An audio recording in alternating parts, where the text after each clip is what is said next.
Top of the morning to you. Hey, I'm Michael, as the grandkids call me Roo. Thanks for being on the show. It's day number 241. 241. Who's counting? I guess I am. Hey, thanks for being on the show this morning. I haven't even looked over to my computer to see who's there. I've been doing other things like getting wires out of the way. I didn't do too well getting this one out of the way, did I? But it is what it is. I use this desk for everything except hog killing. We still do that outside, but I don't even do that anymore, but I have. I helped a man one time. Whoo! And that makes me want to keep eating beef. But you know, when you grow up as a kid on not a farm, but just a few acres of garden and bees and a few cows and had a milk cow that ran away, you know, you learn a lot of stuff, and that's my education. And so I'm learning a lot from you guys. Thank you for allowing me to be a part of leading this crazy thing. I love the artwork, and so let me just visit with you a little bit today on first, let me just say hello here. And Kimberly Nash, thanks for jumping on first thing. Donna Sell Barton, thank you. Kieran Binder, I think I mentioned yesterday, you got a sweet little note from you. Thank you very much. Barbara Mayer, Bob Hendrick from the buoyant cornfields of Iowa. That can both good and bad. Good because your head's above the water, but bad because the corn could be floating away. A corn barge is not what you're after this time of year. But buoyant is good, man. That means if you get down, you're going to get up. Chilly Orlando, Linda says. Linda, how chilly is it? Come on, I'm just kidding you. You know, in Orlando, I have on a vest here because it got down to 46 last night. But and just kind of I didn't sleep with the windows open, but I could have, I guess. In fact, my daughter, Erin, the artist, and her family are camping, for heaven's sakes. But they also camped a few weeks ago up on Craigie Garden. No, not Craigie Gardens, but I can't remember where it was down near Boone. It's sad when you can't remember things. I can remember I'm supposed to be here. Let me just keep going through this. Donna Buckley, Karen Cannon, thank you for being here. Cindy Adams, Marion Jones, it's Ruse Day. Lori Stanley Henderson, Handra Meyer, Pauline Bull, thanks for being on the show. Raylene, always love having you on the show from Riderwood, Washington. That is way out there. You guys are up early in the morning. And Smoky Point, Washington, great day.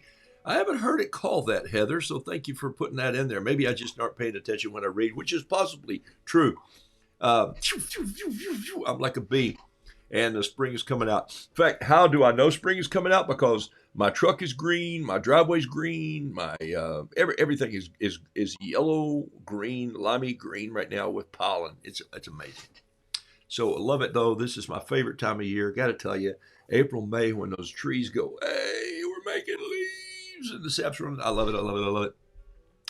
Pam Patterson, thanks for being on the show. Alice Durham, Elaine Woodruff, Kathy Morrow, Deborah Springer, Susan Peters. Susan, I mailed you some little crabs yesterday that have been laid on my desk since I got home from Florida, just been buried.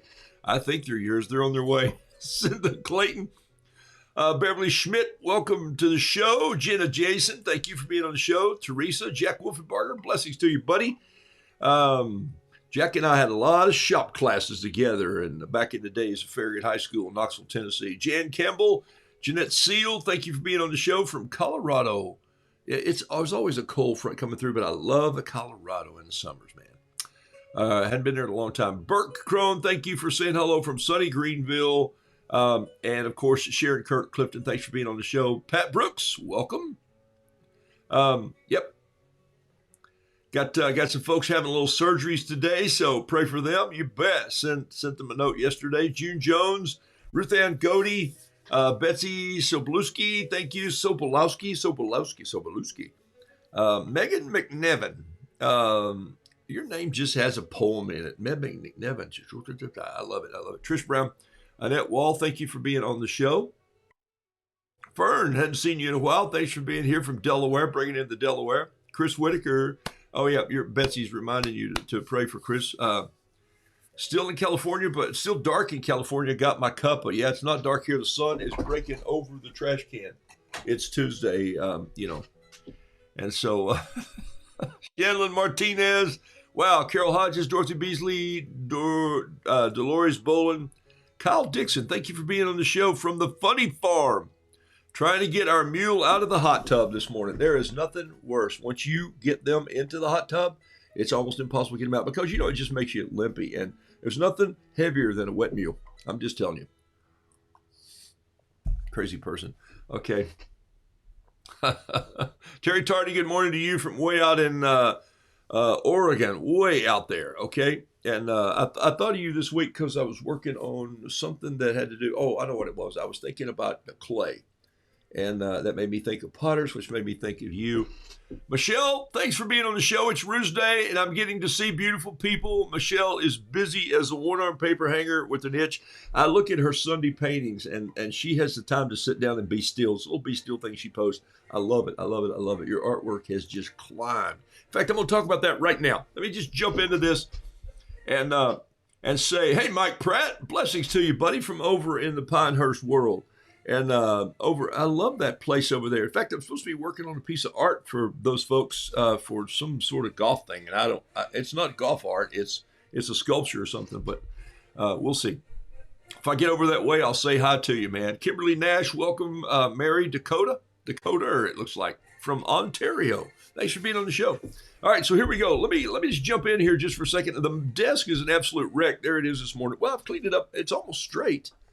My tea's there. I've got some notes. I just had a note while I was making my tea this morning to myself. There it is. This is kind of how I make notes. I didn't even have my little pad with me. Here's what I usually make notes on. I did draw this onion yesterday while I was having a bite of lunch outside. It's an onion with a grasshopper. It says, Vidalia's home makes me cry. I'm going to throw that away, but that's a funny painting. I might redo it. Boom, right in the trash can. So here's my notes for the show. Find an old painting that you've done. The next few days. Tomorrow we've got the class. For those of you who are signed up with Rue 857, this is the last class for March. I know it's in April, but I had to take a hiatus for a day. But also had some notes I wanted to make sure they were clear as we finish our class this month on storytelling. It'll be for the class tomorrow. And it's not just going to be talking the whole time, but I am going to lean on you pretty heavy. So make sure you have a notebook, and I'll put that out on the private page. I will be painting on Saturday. Carol and I are here this week. Got a little child care we're doing for our foster grandson, we call him. He's a trip. And we'll be holed up with him for a couple days. But I'm painting. And I'm painting Saturday morning, Lord willing. My thought was this morning, in the next few days, find a piece of old artwork. Okay, let me get to my picture here so I can talk to you and shake my finger at you like I know I'm somebody, but I'm not really. But I want you to find a piece of old, I show you a lot of my old art, okay? Why? Because I want you to know that you just don't wake up one day and go, oh, look, I'm an artist. Some people do. Some people, for the reason of God only knows, and he does, he gave them gifts to just be artists from the get-go. Some of you have that. You just haven't had time to pursue it. And now you're having some time. If COVID did one thing for all of us, it made us stop. It made us, I read this most awesome quote by John Muir, and I don't want to lose my thoughts because I'm like this, right? So we're going to go back to the beginning and art. But I want to tell you something about, I said it the other day, sometimes we just don't slow down enough to pursue the things that we really love. And I know why. I have to make a living. I have to finish my taxes. I have to do what I have to do. And I have a responsibility to try and serve and love and care for other people, especially my family, but others too. But at the same time, there's this creative bent that we have to move toward. If you're a storyteller, you tell stories. If you're a musician, you look for something to pound out a rhythm on. Or if you're a poet, you write poetry. If you're an artist, you look for brushes and tools. So COVID did that for me. I was working on a consulting project, which led me to paint more because I'm here. The government says, you're not going out of your house. You get your big self back in your house and put on a mask in your house. I'm going like, don't come into my house as if I have a mask on, you knuckleheads. So what I want you to do is, I want to work on something creative. And so I started painting more, thus developed this show. And all of y'all were needing that too. Some of you hadn't pulled out your watercolors in 30 years. I'm not saying shame on you. I'm saying, now's the time. My friend John told me the other day this. He said, you know when the time to plant an oak tree is? Either 100 or 50 years ago. But you know the best time? Today.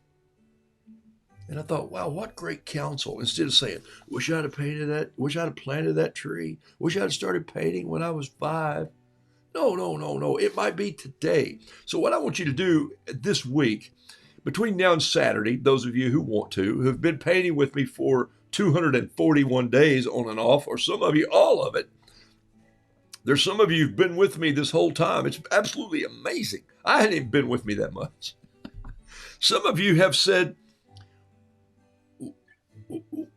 I think I want to pursue this gift. So I want you to go back and I want you to pull out some of your old paintings. Just a couple of them if you have them. If you gave them away, if you destroyed them, if you gave them to friends, at least shoot a photo every now and then of the work you love. Okay? Remember that? The work that you're going to carry around is the work you love. And so I'm reaching way over here to get my journal right now. And I'm going to hit this desktop thing here just for a second. And I want to go back. There it is right there. This is one of the first journals that I started in. If you look here, the date really is 2005. There it is right there. This is a moleskin. The rubber band's worn out. There's nothing in the pocket, I don't think. No, it's empty. Okay, except it's just got all this artwork in it. And it's got a lot of journal entries in it, but this is when we took our son to Washington. It was August the 1st, Washington, D.C., just thinking. And so I drew this Grant and I here. And so I'm just doodling around. This is where I got my paint. This is where I started painting little birds. Look at these birds. Look at, they're just like little blocks of mud pie, but they get the point across. Do I paint better birds now? Yes, I hope.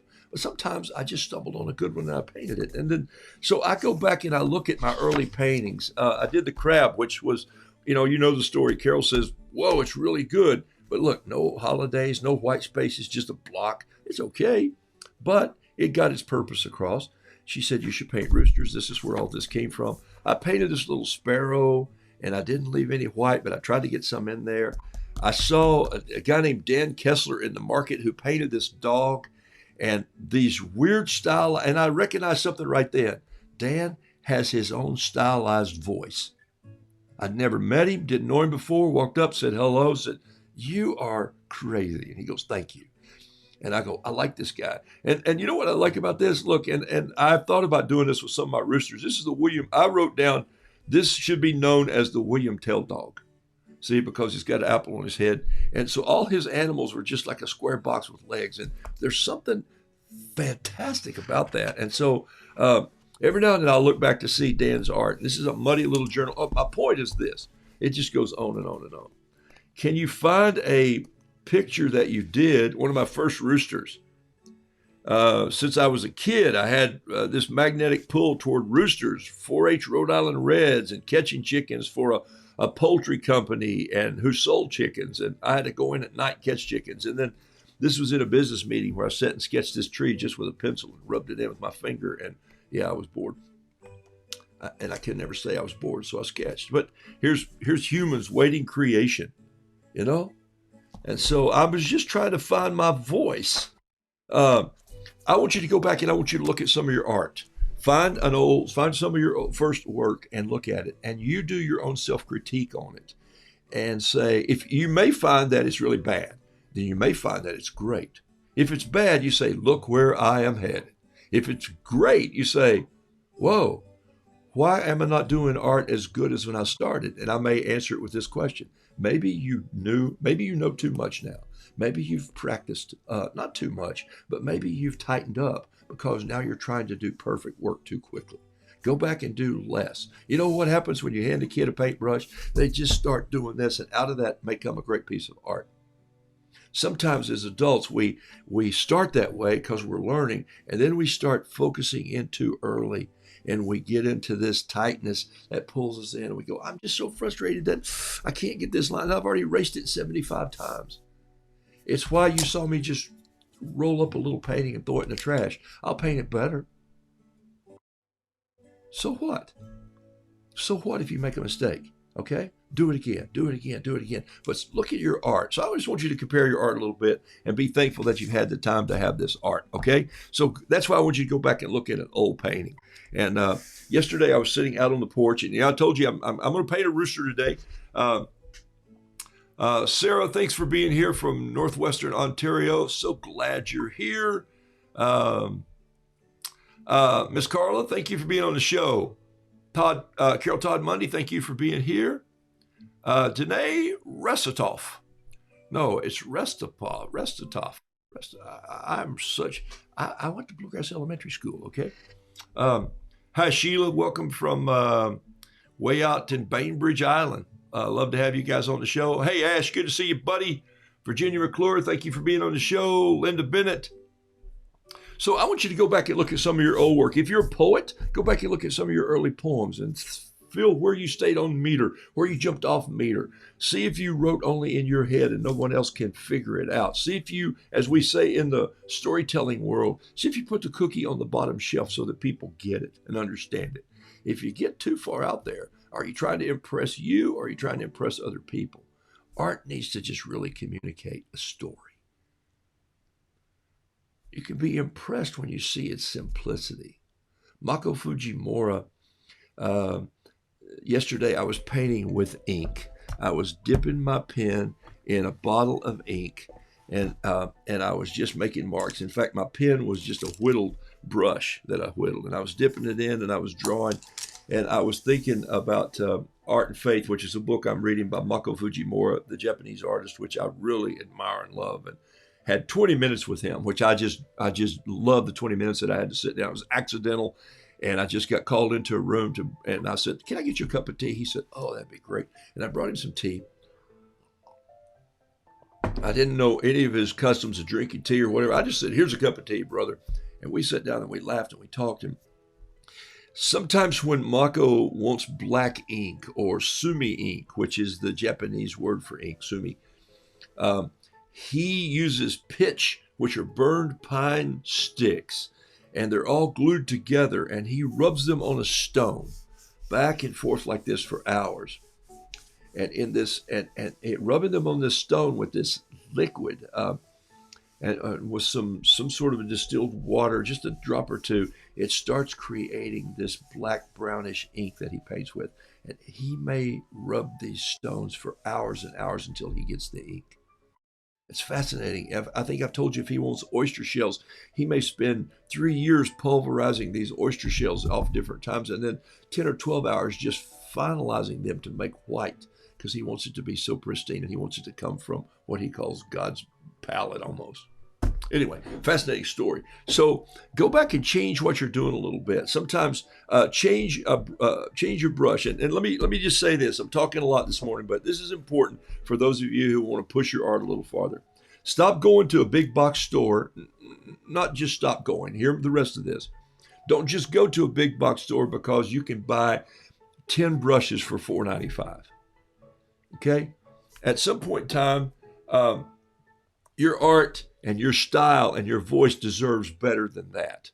Now, this is not a commercial to push you to expensive brushes, but I would lots rather you have one brush that you paid $12 for than you did 12 brushes that you paid $4 for, because what you're getting is really not much. The bristles will fall out. They're not glued in the handles well. The ferrules are not tight. Their shapes are all wrong and weird. You're getting brushes that kids use on craft projects that should be pitched away when the time comes. So what I would like for you to do is at least over the next few months, save up enough to make sure you have 3 brushes on your desk that you really love. Maybe one's a bamboo brush, if you like painting my style. Maybe one's a number 4 or 6 brush of a round watercolor brush. It doesn't have to be sable hair. It doesn't have to be squirrel hair. It could be a mixture. It could be interlocked nylon, but just make sure that it's interlocked and trimmed in a way that it holds its shape and it's a decent brush. Your art will thank you later and you'll go, oh. Do the same thing with paper. Don't rush and buy the cheapest paper you can buy. Sometimes you get a good paper on a bargain, buy it. But don't just buy cheap paper because it's $2.99 as opposed to $18.99 for some really quality paper. Use it sparingly. Use a lot of scrap paper if you want to. I tend to buy two of the same thing when I buy. Sometimes when I talk to Cheap Joes, I say, hey, send me two of these. Send me watercolor paper fluid. Send me two of these. They'll go, man, you use a lot of paper. And I go, yeah, I just want one block that I can just scribble on all the time and set it aside. Then I want one that I might take out a piece of paper and I might fasten it down to a board like this just with a clothespin and I might paint on it. So I'm going to waste about half of what I use sometimes.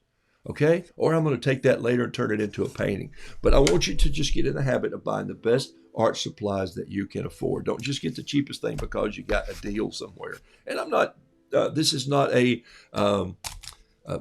condescending conversation. You know me better than that. You paint with what you have, but some of you have great style and skill. And I'm just asking you to upgrade your materials a little bit because you're going to be happy that you did. You're going to find out that, oh my gosh. Now, and who's to say, yesterday we were putting ink on with a stick. Yes, you can do that, but a nice brush will bring that color in and it'll react the way you want it to react. Okay? All right. So now I'm off my soapbox just for a little bit here. Here we go. Wow. Linda says she has to take 2 large ash trees down from her backyard. Linda, save the trees if you can, or have somebody talk to you. Ash is one of the most expensive woods you can get. The ball bat companies will buy it. People who make cutting boards will buy it. People who make cricket bats will buy it. People who made arrows will buy it. I made ash handles for my wife's basket. So don't just let the tree company take them and haul them off. Say, hey, I'm going to keep the trees and I'm going to work with a local wood crafter to get them kiln dried and I'm going to make something out of them. Don't let your trees go. That's off topic, but I just caught it there, okay? Wow. All right, so you see what I do with this paper sometimes? And I talk a lot sometimes. Hey, I've been talking to you guys for a long time. I told you yesterday that I was getting into painting birds. Roosters are birds, so I'm going to do a rooster painting, but I'm going to paint a couple birds also. I did paint a little bird yesterday, and I'll show them to you in a minute if I can. And I'm going to paint out of my train wreck palette today. This is my train wreck palette right here. These are American Journey paints. I come in little tubes and I squeeze them into these half pans. This is just a little plastic container I hold them in. It's made by Van Gogh. It had that paint in here, but now I've refilled it with almost everything except for this purple. I also have my own purple in here from this Royal Amethyst, Ultramarine Blue, Gambogi Yellow, or Gambogi is just the color. This is a mixture of Joe's Red, Hot Mama Red, and Red Hot. Just squeeze in there what I want. A couple different browns that I play between. This is there's some siennas in here. There's a Payne's gray. There's a lamp black. There's a little bit of white that I really never use. I let my paper try to be the white. Hard to use white watercolor. Almost impossible to use white watercolor. Same colors in this palette here that are just squeezed out here on this butcher block tray. And sometimes with a bamboo brush or with a Yatsutoma brush is what these are. I just like reaching in here and having a little more room. This is a little difficult because I feel like I have to push my brush in this way as opposed to laying my brush in and just rolling it in and helping it keep its shape. Okay, so that's why I like a more open palette sometimes. I don't use this a lot. Excuse me, I bumped the microphone there. But it is fun to use when I do. And I just thought I'd paint a big roux this morning in kind of my reckless splattering style here and just let you see what happens when you just turn it loose. Why do I have this piece of paper on here with the clothespin or a CP47 if you're in the film industry? CP47. I don't know what the 47 stands for, but the CP stands for clothespin. That's what we used to call them when we were on movie shoots. The reason I have this on here, let me put that journal back, is and there's an anvil here on my desk. There's this anvil right there. You can see how big that one is. That's what, 3 inches. I'm going to use it like that just to prop this up. I don't paint many times on the angle, okay? So you can see that. Let me go back to my picture here. I don't paint many times on an incline like this. I usually paint flat. So here I'm going to paint a little bit on the incline. The reason is because I want this paint I want the water to run down, and I want it to just get a little messy down here. So I might even take a napkin and just lay it down here because I know it's going to come off of the desk and go onto my white shirt. I'm going to sketch with a Lamy pen. I think you can see this. Looks pretty focused to me from where I am. So I'm just going to reach out here and get the Roo.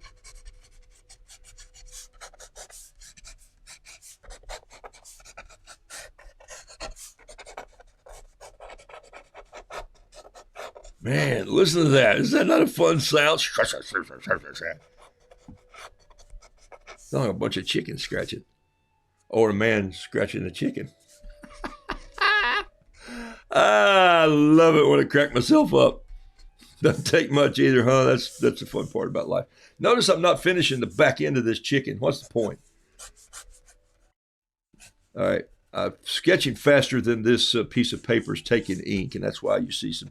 But I like these little missed lines. That does not bother me. If a pen skips in when I'm writing a letter to the president, I want every jot and tittle to be in there. But if a pen skips while I'm sketching, I just let it go because that might help that be a broken line. And I like broken lines when I sketch.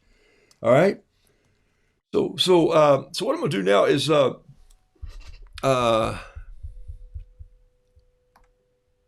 here's what I want you to see.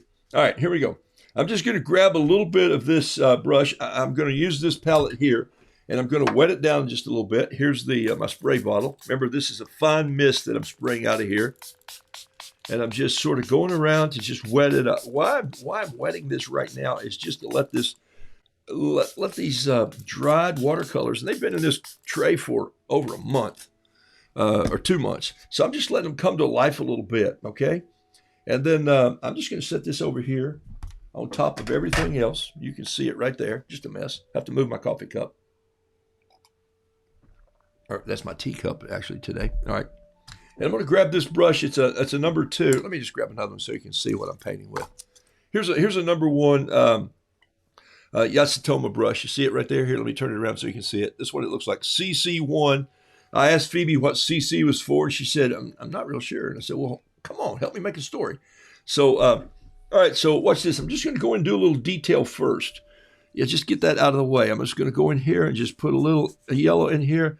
And then I'm just going to splatter a little bit of that yellow, just throw it out of that brush. That's what I kind of like about those big bamboo brushes. I just splash some yellow on there.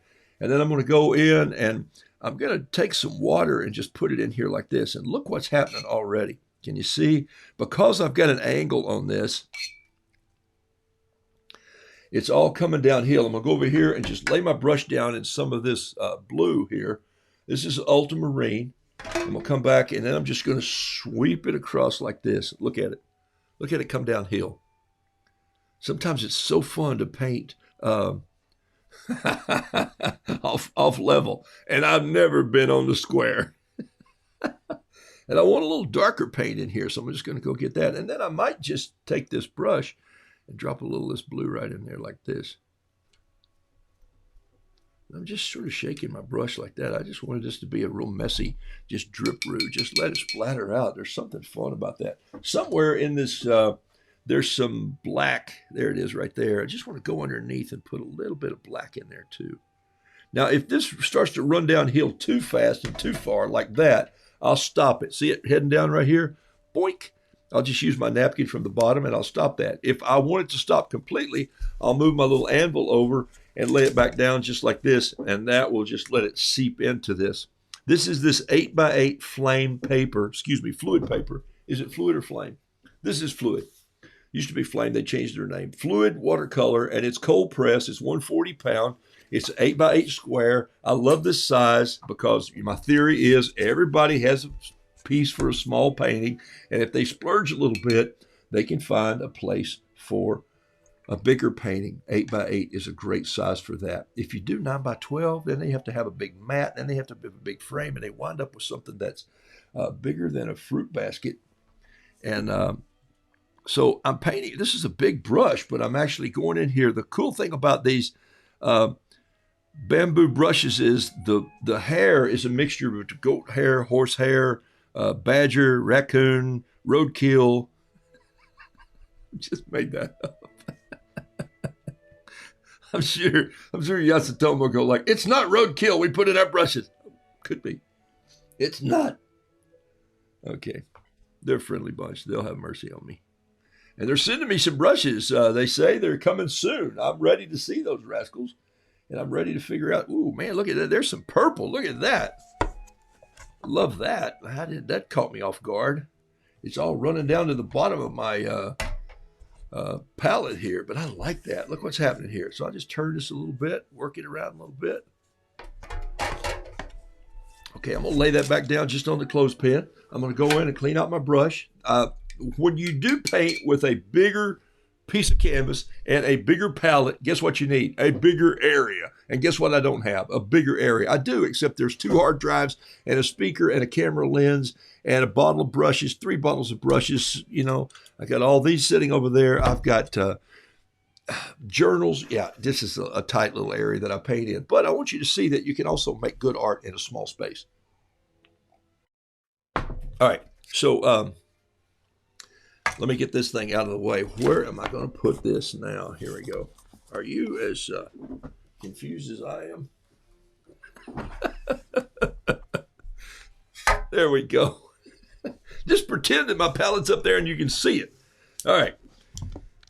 Now, what I think I'm going to do now is leave it kind of flat because I don't want the legs to run too much. I'm going to go in, I'm going to get a little bit of yellow and orange right here, and I'm just going to make a little bit of, put a little red in there like this. I'm just going to pick up a color that I want his legs to be. That's a little too red, so I go back and get a little more of this orange yellow right there.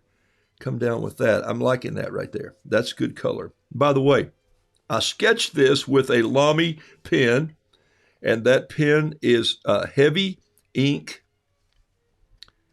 and has a lot of run to it, okay? Need a little bit of Terry Tardy turquoise right there. There it comes right on the back. Just let a little of those turquoise feathers drift down in there amidst that purple and put this in. A little too much water there, but I got what I was after, didn't I? Yeah, so. All right, I didn't put the earth in, but I'm going to do that right now. I like this roux. But I say that about a lot of my paintings, and that's not a bad pride. It's kind of a fun pride. When I hatch the ground, notice that I just go in one direction. Why? I don't know. I think because I like the line straight as opposed to going back and forth, and I get all these. Then I'll come in and I'll cross hatch it this way, just over it, and I'll build up the earth that way. And so it gives me a little bit of, I like to think that the earth is like looking from an airplane at 22,673 feet.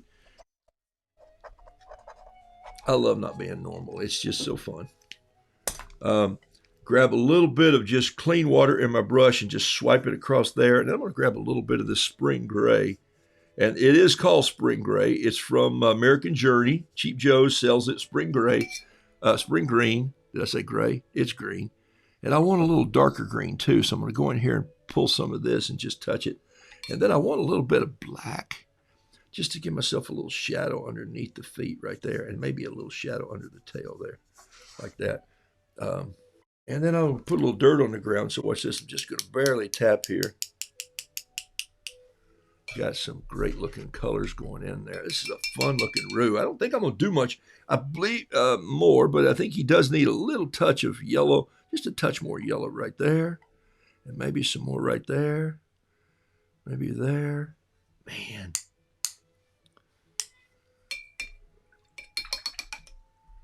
I like this rooster.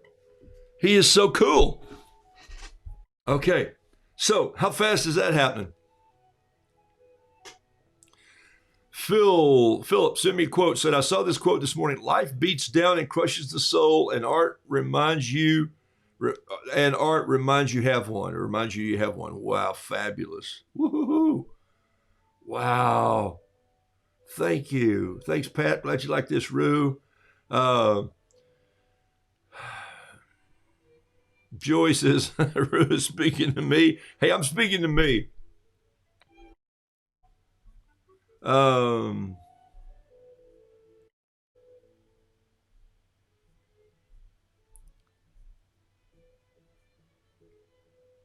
Thank you for the quotes this morning. Checking in from the island of Casco Bay, coast of Maine. That's Tom. Thank you, Tom. Good morning, Susie. Good morning, Becky Bailey.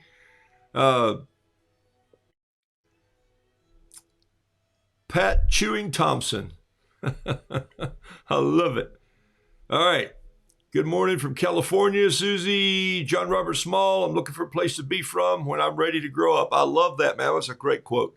But what I was going to tell you about art is this, and I was going to tell you my quote that I keep on my phone. I keep a quote on my phone from John Muir. Maybe you've been to Muir Woods out in California. I've been reading John Muir's journal. It's only 1,600 pages, but it's written from his 1,000-mile walk, and he's responsible with Roosevelt, with all the great parks and standing strong for them, and just fabulous. But he and I talk about this when I talk about my friend Chip Furr sometimes, because he and I talk about just slowing down as he roasts coffee beans and his precision, and then he's trying to be loose in his art. And so I share a lot with my dear friend Chip.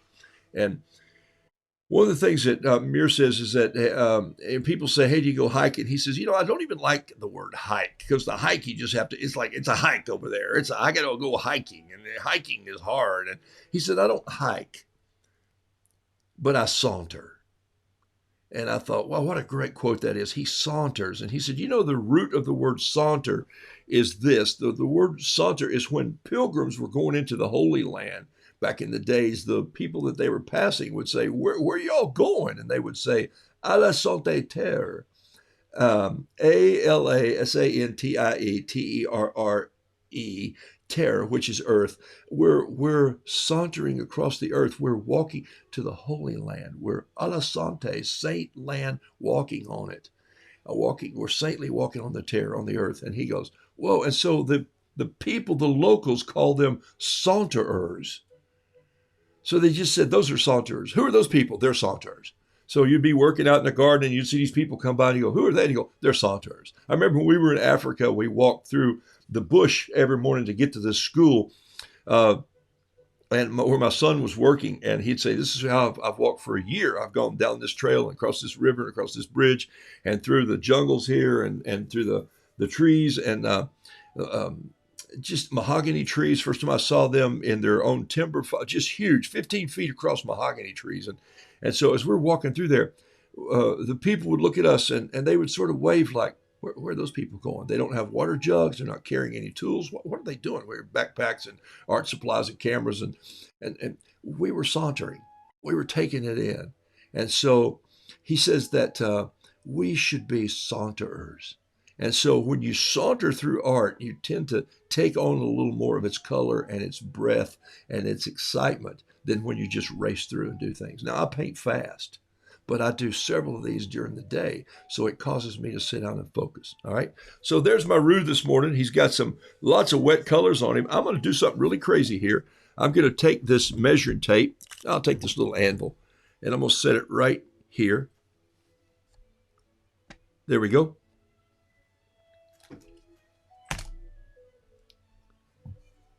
And then I'm going to set this on the floor. Now, why did I do that? Because I used a lot of water to get that to run downhill. And so water causes the paper to buckle, and I don't have it taped down. So I just set the little anvil on there, and I'm going to set it down here and let it dry flat. Okay, so that's what I have done. I'll come back. I'll put a label on him. I'll call him something. I'll give him a name. I'll have some fun with him. And I'll just keep this palette up here. It's wet. I'll just paint out of it today. It makes me a little looser when I'm painting with a wet, messy palette. The train wreck palette, I call it. Okay? My daughter paints out of that all the time. So I told you yesterday that I was getting into the mood of painting some birds just because, well, they got feathers. There's all kinds of colors, and I'd picked out about 15 birds that I wanted to paint. And I've never been a good bird painter. They're a little more concise. Roosters, you can just do feathers everywhere. Birds, you can do that if it looks like their backs to the wind and, all their feathers are blown up instead of their head to the wind. So I've been painting these birds. I took a bunch of them downstairs. I told Libby at the garden shop that I'd paint her some little birds to send over to the garden shop. And this is one. And yesterday, while I was sitting outside having my lunch, I think I should paint a little goldfinch. So Carol reminded me that, well, I hadn't put really the thistle seed in the bird feeder for the finch. I'm going like, are they just too uppity to eat other seed? But they just have a little beak, and they love this Niger thistle seed. It's not thistle like it's from a thistle in Scotland. It's an African Niger. How they know they like it, I don't know. But I kept hearing this little rattle around. And I thought, is that a squirrel digging? What? And I turned around, there's a little wren. And his tail's up like this. And, I call them clowns. And so that's how I got to this painting. And then I like to use the word wren instead of when. Wren the man comes to town. So there's that bird, of course, I painted. Then here's the cardinal that I painted yesterday on this little 80-pound drawing paper, which I love to just have in my vest pocket or in my bug out bag and sit there and just doodle it and paint it in out of my small palette. All these birds were painted out of this palette, which note, I haven't changed colors, okay? Here's why. I may just go, I think I'm going to get a new palette. But right now I paint with this color and this color, and these colors are all the same colors because I know how they mix together, and I know how I respond to them, and I know how they respond to my amount of water and brush. And so there is consistency in what I do, and I think that's important for you to find your groove. It's part of finding your voice. If I paint a bird, he's not going to be a bird that looks like Audubon painted him, okay? He's going to be a bird that looks like Roo painted him because he's coming out of my head, out of my heart, I capture a picture. So I did this, it says, hey, we need some seed out here. Of course, that came after I got some seed out there. I painted these two little hummingbirds. What are the words of that song you're humming? He goes, really? That's the second one of those. I painted this little goldfinch yesterday, and there he is, and it says, thistle while you work. And so he's a tiny little goldfinch. And so it's my first goldfinch, I think. And so I'm just and I wanted to start small. Look, tiny. He's only 2 inches from there to there. But I like it. And I just let this paper just sort of wrinkle with some water, and I let it alone. And this morning, while I was having tea, I painted this little wren. And so here he is. Wren I survey is what it says. I thought about Elton John, and I didn't want to quote Elton John exactly, but there's a line from one of his songs called in Rocket Man that says, when are you going to come down? I thought that's a great heading. Wren, are you going to come down? Wren, are you going to come down? That would be funny. So I wanted to show you how I paint a little wren this morning. This one, look, a little brown, a little white, a little gray, touch of yellow in here, some of my splatter. I'm going to paint this, and I thought you might have fun seeing me put one of these together, okay? Now I've done another cardinal who has, and I like painting cardinals. I like painting cardinals that have an eye that looks at you sort of like this. I don't want to paint a cardinal that's just like, the world is sweet, because everybody knows that. You see them, and the people say, oh, they're so special, and they're so sweet. And my dad said, pretty boy, pretty boy, pretty boy. Look at me, pretty, I'm pretty, I'm pretty, I'm pretty. It's their, and so they see themselves in the mirror in the window, and they fly into it. And so, but I like to paint cardinals that are just a little bit skewed. Like, come on, dude. I'm the Pope. And I go, no, you're really not. You're just a cardinal. And so I like that concept because I like the humor, okay? But I found some paper this morning, and I'm going to tell you about this paper real quickly. Just got a little bit of time left, about 17 minutes. That's enough to paint an encyclopedia. Okay, this is Canson paper. So if you're going to buy an inexpensive, just over-the-shelf paper, and you're not going to pay a fortune for it, just get a good Canson paper, 140 pound. Okay, what I did was I bought a big pad to use under my painting. And then I wound up just chopping it into small pieces. And I didn't even measure this. I don't have any idea what size this really is. I just put it in the paper chopper, and I just painted it. It's probably radical. It's almost 6 by 6 1/4. So 6 by 6 is close enough. I could probably trim it to that. This is a little wren, and I sketched him before I started just so you could see a little bit of how this comes together. I'm going to take a Pentel 05 Energel. Look, you're not even looking at it. See, I'm just a crazy person here. Okay, sorry. The paper, I was holding up the paper measuring, you couldn't even see it. So here it is right here. It's 6 by 6. Almost. So the wren has this little tail that kind of rockets straight up, and I may even change that. I think I'm just going to pull his tail up just a little bit more as I do this. So I just erased it. So look, I put this, there's a fine sketch here. Look, he has sort of a straight beak, but it doubles just a little bit. It comes back. There's a round eye here, and then there's a little bit of dark behind that eye. And then he doesn't have a real bump head. His head's sort of flat. I've noticed that as I've looked, and I'm looking at pictures. I'm not looking at, well, I'll look at this one. There's one I painted yesterday, sitting out on the back porch. And this is not, there again, I'm using this ragged line. So there's a little bit of that. And then there's all this little fluffy stuff that's right in here. See, I just sort of break some lines in here with the fluffy stuff. And this sort of comes down. This is where he gets his fullness in right there. And this is open. Maybe his leg comes down like this. And then the birds have these feet. There's a word for this. Starts with a P.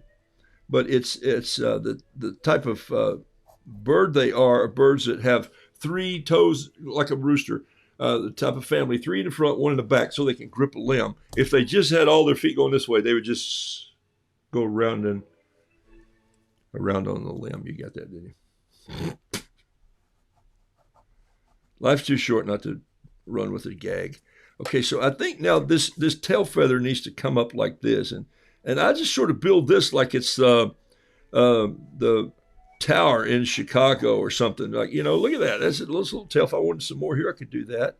I could come in there. And so that little tail, his tail's like a flag. It's like a white-tailed deer. So that's enough for right now. And then let's just paint him real quickly. I'm gonna use a brush, a big brush. Here, let's use this SW1 bamboo brush, and out of this same palette right here. See if we got the colors of the wren right in here. All right, there we go. See that? I think you can see that just fine. Cardinal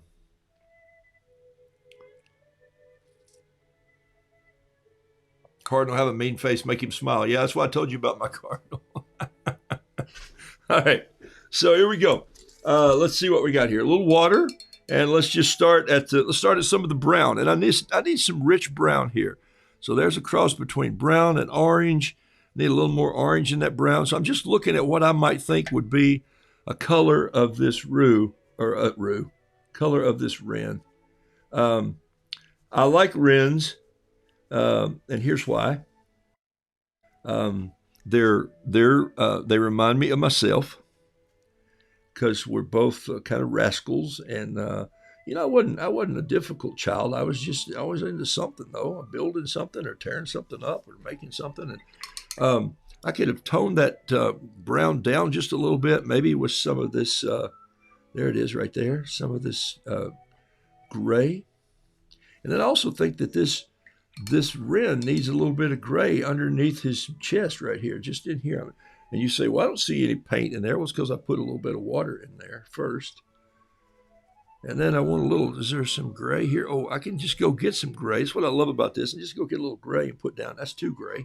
So I'm going to wipe that out a little bit. There it is. And if it's too much still, I'll just go get a little napkin and touch it like this. Take some of that out. And sometimes maybe there's a shadow. Maybe there's just a little bit. That's too much yellow.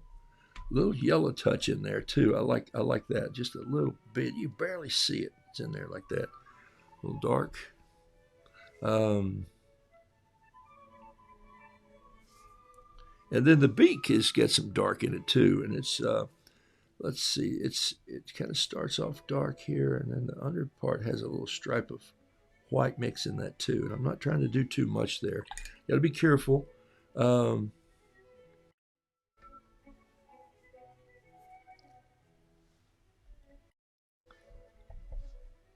Sometimes a little more orange in there might help that. And I'm just kind of making it up as I go. I think actually, I don't know if I have any, let's see, if I mix a little of this black with a little bit of this brown right here, I might get the dark brown that I'm chasing here. Just a little more, it just needs a little more. There it is. I just need a little more darkness to this brown. I thought it was a little too red.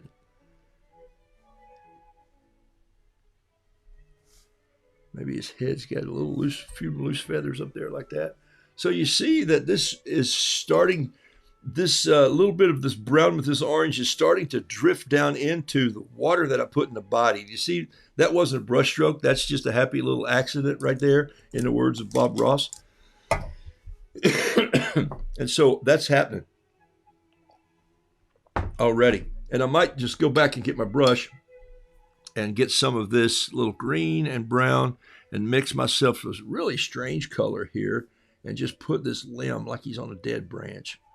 Or maybe it's a dying branch. And then if I wanted some green leaves in that, I could just go in here and touch them like this. And maybe it's some new growth coming right here like this.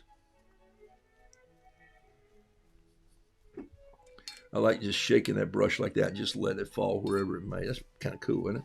All right, so let's grab a little bit of this brown up the side here. Look what I'm reaching for. See, this is so fun. When you got this train wreck here, you just kind of reach for a color. And the fun thing is that they're just bled together and you just use them. And it really makes this kind of awesome. I'm going to come in with a pen right here and do a little homework on the eye. I'm going to shape this eye just a little bit right here.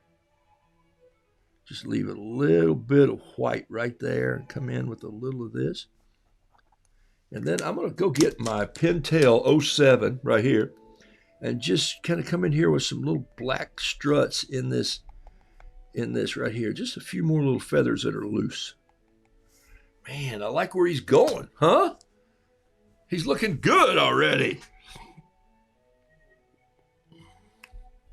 No, I wasn't thinking prehensile. I was thinking another.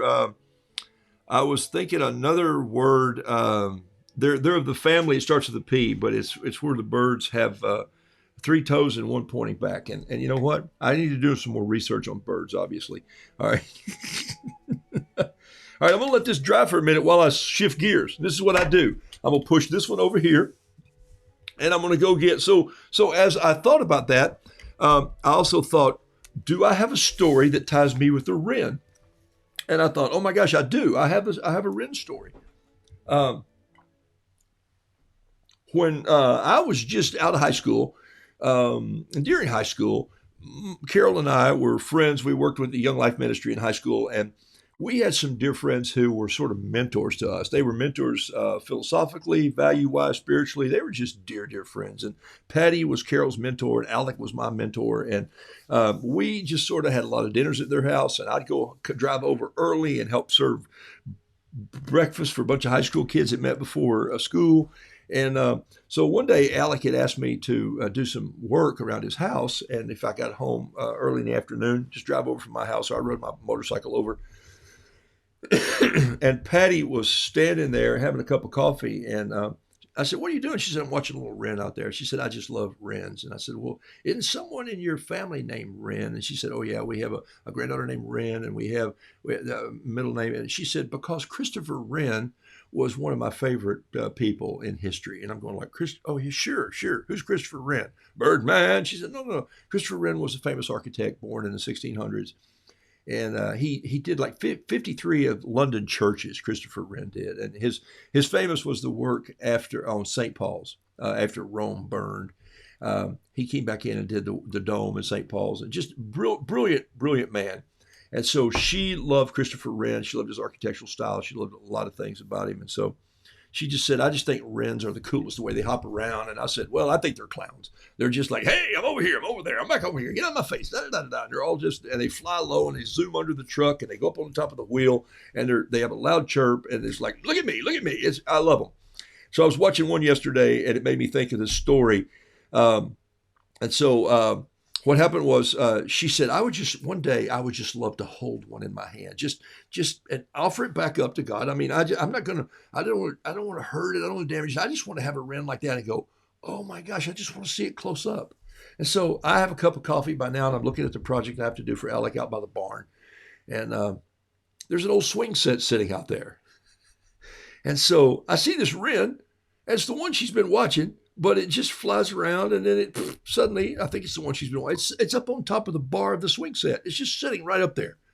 And so I'm going like, whoa, that's cool. That'd be a good picture. And then suddenly, it just goes right into the end of the swing set pipe. And so I just sip my tea, coffee back then, And I watched, it flew out. About 2 minutes later, it flies back to the bar, has a little stick in its mouth, and it goes right in again. I think, that wren is building a nest in that pipe. And I watched him do that about 2 or 3 more times.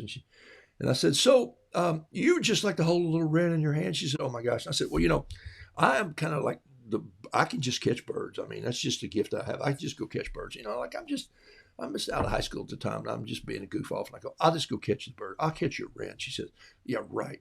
We're just going to walk out there and say, hey, wren. I said, something like that.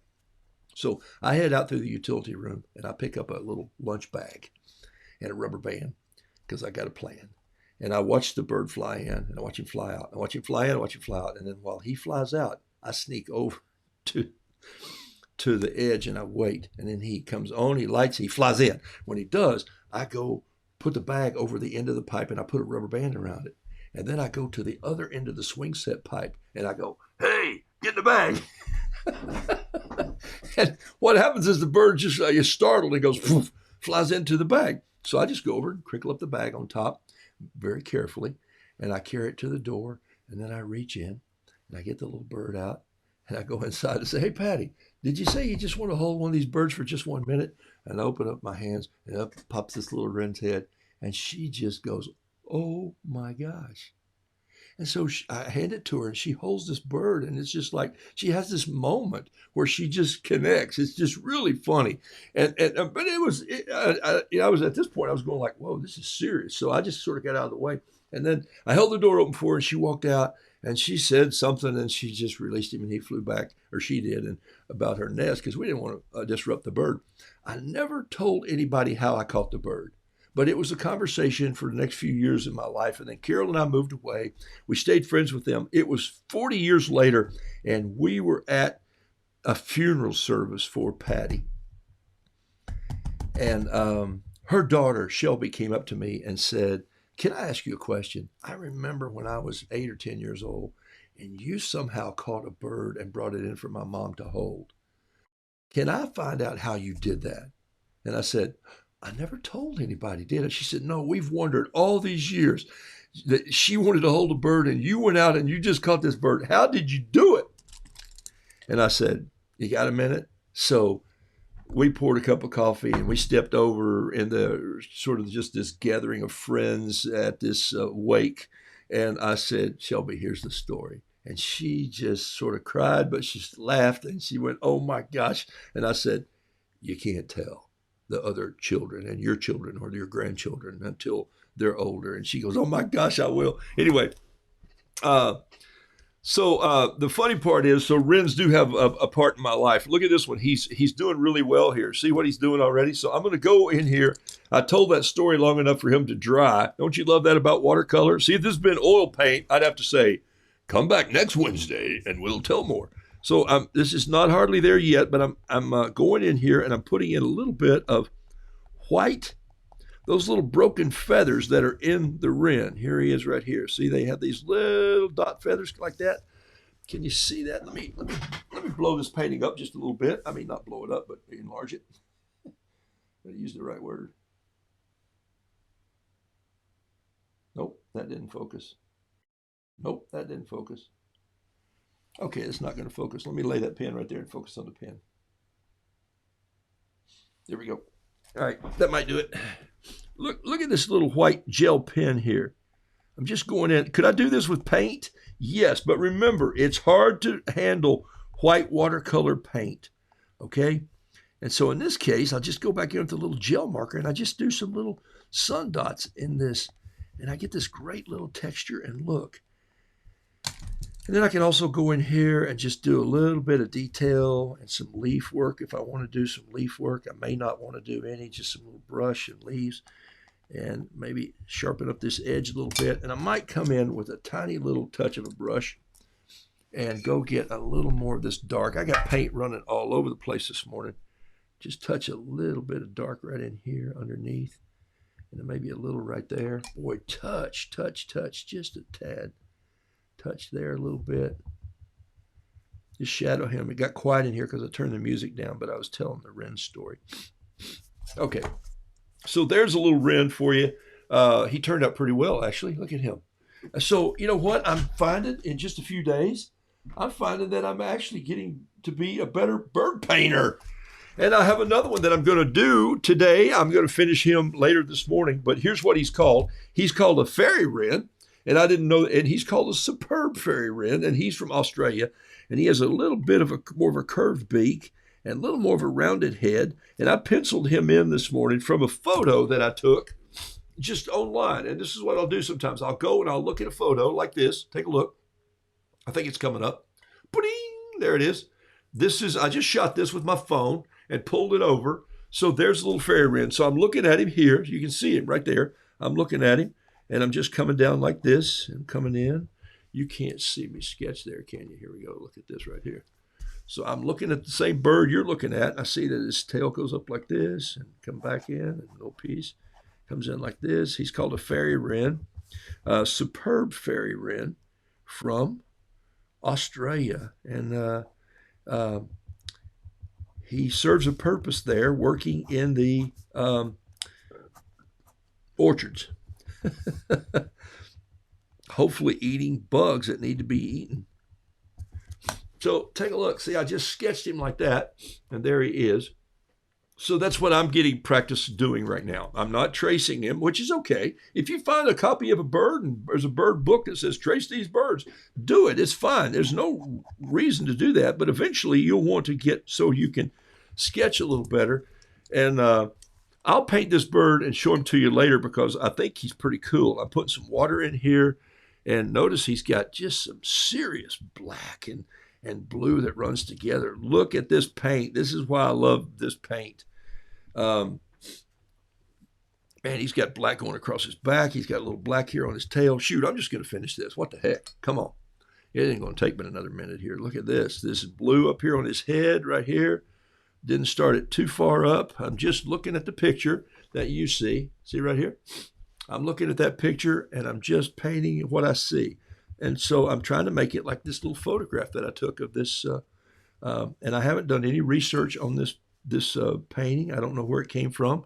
I just typed in fairy wren, and it popped up. And I thought, ooh, I like that. I'll take a picture of it. I like this color right here. I believe it almost matches that color. Wow. Maybe a little more orange in that. And it doesn't have to match exactly. Remember, you're painting what you remember, not what you see. I'm going to come back and get some of this black and blend those together right there. And then get some of this black in here and come back into his tail just like this. And then what do we got up here? We got a little more black and blue that come in right here. Just tying all this together right there. So I've got this little fairy wren that comes in. Maybe a little brown on his shoes. His beak has some real gray in it. So I'm just touching that little dry brush a little bit. So there's a lot I can do to clean that up. So the point is, you start looking at the white space looks like a heart. Yeah, isn't that crazy? It kind of does. So I just have fun painting. Have you noticed? I have fun painting, and I hope you're having fun painting too. I will not paint tomorrow, but I will paint on the private class, 857, for those of you who have already been registered for the first 3 classes. I'll finish on storytelling tomorrow, and I just told you a story, and we may dissect that story about how I tell it, about Jenny Wren, who I think was the granddaughter's name after a while, but Christopher Wren, and why wrens are important. Here's what I did for all of you. I connected that story to my painting. And so there's a reason now that I am pulled to that little bird, other than just being a bird watcher and other than just liking to feed them and say, consider the birds. I love the stories that connect. And that's what I want you to work for when you're thinking about writing and connecting thoughts and structure and art. Okay. Sounds like we're about to make an essay, but we're not. I didn't like writing essays in school. Actually, I loved it. Okay. All right, so there you go, folks. That's it. Thanks for liking my page. Thanks for being a part. Thanks for sharing the Roodoodles story when you can. I'm going to finish this little bird right here before I run off to a meeting this morning. Got a busy day today, which is exciting. I'm off and running on a project, another video project that I've got to do some work on. And it's always fun to go do those projects and see what comes out of them as you storytell for people. And you do that in a serious way. I like this little wren. I'm going to come back in and finish him He's got a little more of a little more orange in here than I think he probably needs. But then again, so what? He's my bird, and I might just come in with a little more dark black right in here and across his shoulder right there, and there's just a little right here. I'm still not finished. Can you tell? I could do this all day long, and I know you got to run. Take a sip of your tea right now. Think of somebody you need to send a text to, a thought to, and I'm out of here. See you guys on the class tomorrow, and blessings. And I'll see you live painting on Saturday. Hope I'll have some news then on some of the new brushes coming in.